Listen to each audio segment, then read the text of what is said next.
Yeah, we're here with one of our inductees for this year, Tyler Thigpen, Coastal Carolina legend, NFL football player. Being in this moment and being recognized by the state of South Carolina, what was it like to get that call and to be here and being recognized this week?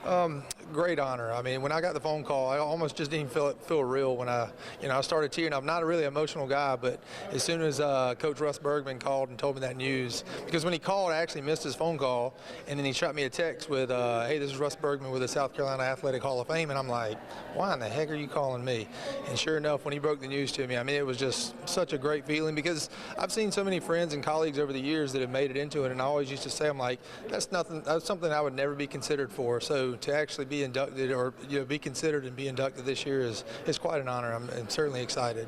You say you never think you would be considered for this. Why? How could you even possibly begin to think that? That's just the way I've always been. I mean, I've always been humble, but to see the people that I'm going to be standing beside essentially after tomorrow and everything it's quite an honor to actually be up there on that stage with those other athletes. Your time at Coastal Carolina, how did that shape you, and what sort of mark did it leave on you into your NFL career and then the man that you are today? It was special. I think I give a lot of credit to Coach Bennett. I mean, I think he certainly instilled a lot of good values, not only on me but other of my teammates and everything. And that's one of those times to where when you're in college, you're transitioning from a little boy and trying to become a man, and you hadn't necessarily made it to that part. So having somebody like Coach Bennett certainly shaped me, and then to not only to have success at Coastal and then to be able to go to the next level and play in the NFL. I mean, that's such an honor that now to look back and when you talk to kids these days and share your story and whatnot, I mean, it's really special to be able to do that. When you take the stage tomorrow, what's the message you're hoping to impress upon the audience tomorrow, and are you hoping to pass on?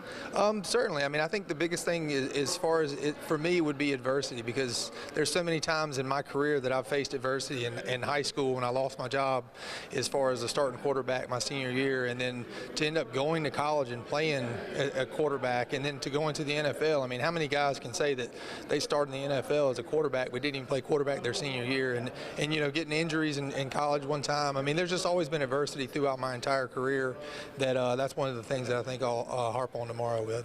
Well, congratulations, and we thank you so much for your time. For Fox Carolina Sports, I'm Beth Wool.